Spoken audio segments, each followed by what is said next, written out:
Can you Look shut at the up? housing stock of working Americans, and can you maintain some level of dignity? Gentleman's time has expired. No, my time has not expired. Your time has expired. The The gentleman. gentleman took up my time. I think you should recognize that, Mr. Chair. All right. Well, by now you've probably seen a lot of those clips go viral of Democrats yelling at the Treasury Secretary, Scott Bessent.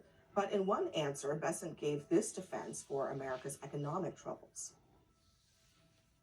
The mass unfettered immigration, adding 10 to 20 million new people demanding housing, Congresswoman, is what caused a great deal of housing inflation for working Americans. So you and the Biden administration should be ashamed.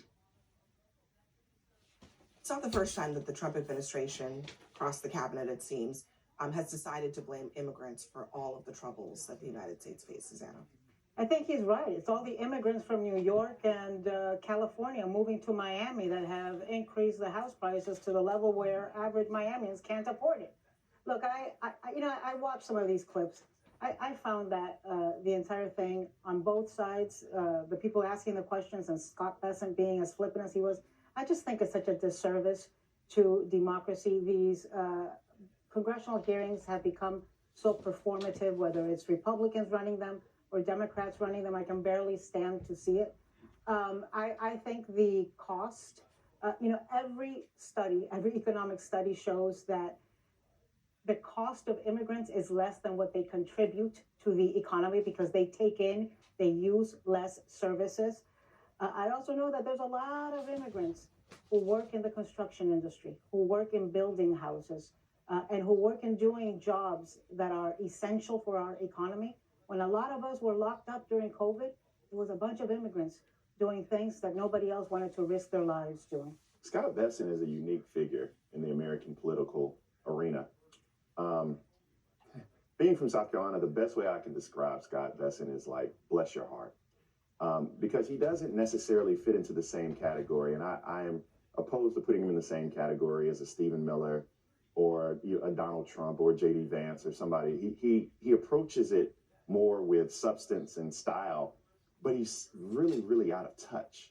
This is the same Scott Bessent who went to Davos and said that retirees are buying 5, 10, 12 homes. What the hell is he talking about? Like that doesn't happen with average Americans around the country. And so when you see a spat back and forth with him and Maxine Waters, I think what you're seeing and what you're outlining is that, yeah, there's a disconnect between what's happening in Washington, D.C.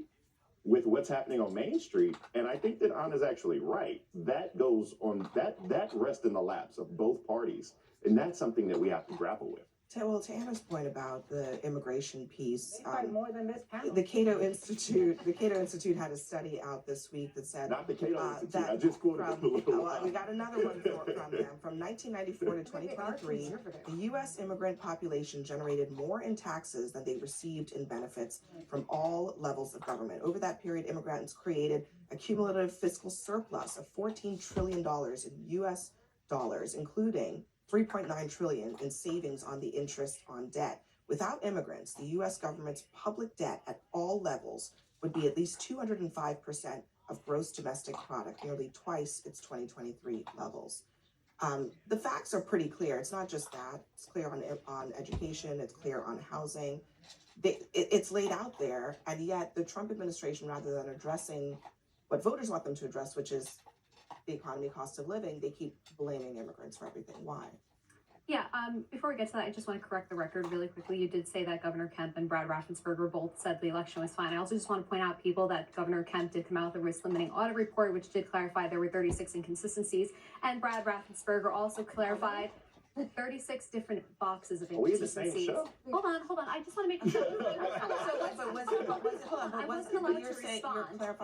Did they say that the election was fair and there was no fraud in it, or not? They're saying that there were problems in the election. Well, hold on. Yes. No. Yes, they're saying that. So Governor Kemp said there were. That is not true. Governor Kemp has According said to his risk-limiting auditing, there were 36 inconsistencies in a Kemp- November 17th, 2021 letter Hold on from the a second. SEB. These are election inconsistencies found by Joseph Rossi.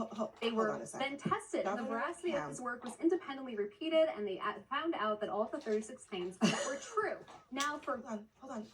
waking Brianna, up with you are this trying over. to imply that Governor Kemp said that there was That he found. fraud in the No, I didn't say fraud, 2020 I election. said He inconsistency. did not say that. validated He the said that it was November a free and 17th fair election. and And on over top and of that, over. he also pointed out that there were elections that occurred after Donald Trump lost. And those elections were also free and fair. And not to mention that other Republicans who were on the very same ballot as Donald Trump did better than he did. So whatever I'm not saying there is nothing that is inconsistent about elections. It was a That's why there are free- checks. That's why you go through them and you find them. The fact that they found those inconsistencies is actually proof that the system is working. Okay. Right. They found So that so after the when election you was argue conducted, which that is there a when you problem. argue that the existence of errors is proof of fraud, that makes no sense because we Well, I should didn't go say back fraud, I used then the word and inconsistencies. re-audit the Republicans who outperformed Trump on that very same ballot. I How think do you I'm- explain that? I think, wait, can I finish But my anyway, answer before all of I these want things- to answer your question I about do the want- economy. I Yeah, want to please answer do, that. because we don't want to derail this We're not segment by derailing going it. back You to did. something Put words that in my was mouth. litigated 6 years ago. Okay, well then I just 6 highly years ago. recommend that people listen Okay. to Ann Brombaugh, the attorney for Fulton County, who says that yes, she confirms That that we closing will cases do are that. Going not. back to the reading topic that we Yeah, were well, if I talking was allowed about to right answer now. the first time Thank last you. segment, I would have answered that question already. As for By reading Scott, them. well, you can look up the November 17th, 2021 letter. I can send it to you. Okay, great. As for Scott Bessent, with immigration, first and foremost, I thought this Cato Institute report was a little sloppy because they did not differentiate between illegal aliens and legal immigrants, which I think is bad for the. Well, just to be clear, How this is it every time I well talk, because I get cut because off? you're saying something that's not true. Yes. The report The says that report it the report takes into consideration both yes, that's what I just legal said. and illegal, and they say Yes. in both cases, immigrants contribute more than they take away from the system. So it does address that very thing that you're saying it doesn't address. Right. But I'm saying that I think people would also like to see, regardless, just the separate numbers. That being said, I think what a lot of conservatives and MAGA people believe is America is not merely an economic opportunity zone. Even if all immigrants, if we brought in 8 billion people to America tomorrow and they boosted our GDP, we're still not taking into account what happens to culture, society, overpopulation, things like that. And if illegal aliens or legal immigrants, however Cato wants to put these together, is like a cash cow, then you would see plenty of other countries around the world saying, come here, but they're not. So to pretend like illegal aliens, first and foremost, so why isn't any other country taking all of our illegal Well, aliens? I mean, Canada Maybe is actually even their taking native more countries immigrants. don't want them back. Alright. Can I just make one simple point about I'm this? surprised Hold we on, had hold on. any- Hold on, It we're is a gonna- very good Let argument. me just say we're gonna take You're a a quick lawyer, break. you shouldn't We'll know come back on the other side and I'll let you make your point. Hold your thought. It's illegal. We'll be back after a quick break.